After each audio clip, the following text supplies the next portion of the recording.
আসসালামু আলাইকুম ওয়া রাহমাতুল্লাহ। সম্মানিত দিনী ভাই ও বোনেরা, আলহামদুলিল্লাহ আমরা আল কোরআন তেলাওয়াত করে থাকি এবং আল কোরআনের তেলাওয়াত শুনেও থাকি। কিন্তু আল্লাহ তাআলা আল কোরআনের মধ্যে কি বলতে চেয়েছেন সে বিষয়ে আমাদের জানা একান্ত প্রয়োজন। আজকে আমরা সূরা আল বাকারার ৬ নম্বর আয়াতের শেষ অংশের আলোচনা করব ইনশাআল্লাহ।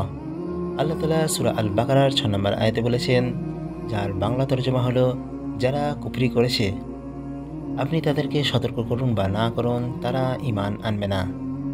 এই আয়াতের প্রথমাংশে কুফরি সম্পর্কে আলোচনা করা হয়েছে। কাফের শব্দের অর্থ অস্বীকারী। কাফের শব্দটি মুমিন শব্দের বিপরীত।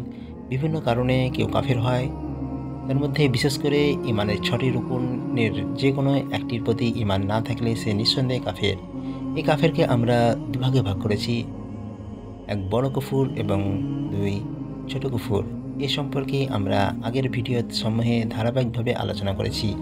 আজকে এই আয়াতের বাকি অংশে যেখানে বলা হয়েছে তাদেরকে সতর্ক করুন বা না করুন, তারা ঈমান আনবে না, এখানে আয়াতে ব্যবহৃত ইনজার শব্দের অর্থ এমন সংবাদ দেওয়া যাতে ভয়ের সঞ্চার হয়। এর বিপরীত অর্থ হলো ইবসার, আর তা এমন সংবাদকে বলা হয় যা শুনে আনন্দ লাভ হয়।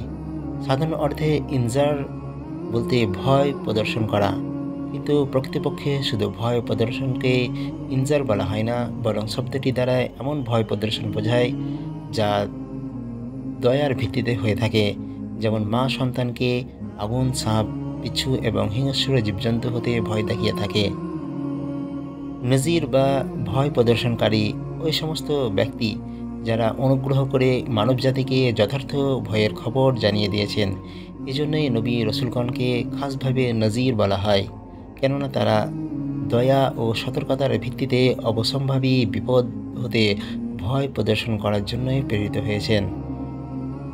নবীগণের জন্য নজির শব্দ ব্যবহার করে একদিকে ইঙ্গিত করা হয়েছে যে যারা দাওয়াতের দায়িত্ব পালন করবেন তাদের দায়িত্ব হচ্ছে সাধারণ মানুষের প্রতি যথার্থ মমতা ও সংবেদনা সহকারে কথা বলা। এই আয়াতে রাসূলুল্লাহ সাল্লাল্লাহু আলাইহি সাল্লামকে সান্ত্বনা দেওয়ার জন্য বলা হয়েছে যে ওই সমস্ত জেদি অহংকারী লোক যারা সত্যকে জেনে শুনেও কুফরির উপর দৃঢ় হয়ে আছে, অথবা অহংকারের বশবর্তী হয়ে কোনো সত্য কথা শুনতে কিংবা সুস্পষ্ট দলিল প্রমাণ দেখতেও প্রস্তুত নয়, তাদের পথে এনে ঈমানের আলোকে আলোকিত করার উদ্দেশ্যে রাসূলুল্লাহ সাল্লাল্লাহু আলাইহি সাল্লামের যে বিরামহীন চেষ্টা করেছেন তা ফলশ্রুত হবার নয়। এদের ব্যাপারে চেষ্টা করা না করা একই কথা। ইহার দ্বারা বোঝা গেল যে কুফর ও অন্যান্য সব পাপের আসল শাস্তি তো আখিরাতেই হবে, তবে কোনো কোনো পাপের আংশিক শাস্তি দুনিয়াতেও হয়ে থাকে। দুনিয়ার এই শাস্তি ক্ষেত্র বিশেষে নিজের অবস্থা সংশোধন করার সামর্থ্যকেও ছিনিয়ে নেওয়া হয়, শুভবুদ্ধি লোপ পায়। মানব আখেরাতের হিসাব নিকাশ সম্পর্কে গাফিল হয়ে গোমরাহির পথে এমন দ্রুততার সাথে এগোতে থাকে যাতে ন্যায়ের অনুভূতি পর্যন্ত তাদের অন্তর থেকে দূরে চলে যায়। এই আয়াত থেকে আরও একটি বিষয় লক্ষণীয় যে এই আয়াতে কাফেরদের প্রতি রাসূলুল্লাহ সাল্লাল্লাহু আলাইহি সাল্লামের নসিহত করা না করা সমান বলে ঘোষণা করা হয়েছে, তবে তাদেরকে জানানোর এবং সংশোধনের চেষ্টা করার সওয়াব অবশ্যই পাওয়া যাবে। তাই সমগ্র কোরআনে কোনো আয়াতেই এসব লোককে ঈমান বা ইসলামের দিকে দাওয়াত দেওয়া নিষেধ করা হয়নি। এতে বোঝা যাচ্ছে যে ব্যক্তি ঈমান ও ইসলামের দাওয়াত দেওয়ার কাজে নিয়োজিত, তা ফলশ্রুত হোক বা না হোক, সে এই কাজের স্বভাব পাবেই।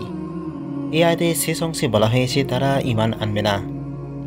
ইবনে আব্বাস রাদিয়াল্লাহু তাআলা আনহুমা বলেন, রাসূলুল্লাহ সাল্লাল্লাহু আলাইহি সাল্লাম এর একান্ত ইচ্ছা ছিল যে সমস্ত মানুষই ঈমান আনুক এবং তার অনুসরণ করে হিদায়াত প্রাপ্ত হোক। তাই আল্লাহ তাআলা এই আয়াত নাজিল করে এটা জানিয়ে দিলেন যে ঈমান আনা ও হিদায়াত প্রাপ্ত হওয়া আপনার ইচ্ছার উপর নির্ভরশীল নয়। পূর্বে যার জন্য সৌভাগ্য লেখা হয়েছে সেই ঈমান আনবে, আর যার জন্য দুর্ভাগ্য লেখা হয়েছে সে পথভ্রষ্ট হবে। আত-তাফসীরুল সহিহ।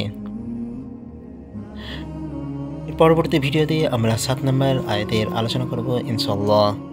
আল্লাহ তাআলা আমাদেরকে আল কোরআন বোঝার এবং সে মতো জীবনযাপন করার তৌফিক দান করুন। আসসালামু আলাইকুম ওয়া রাহমাতুল্লাহি ওয়া বারাকাতুহু।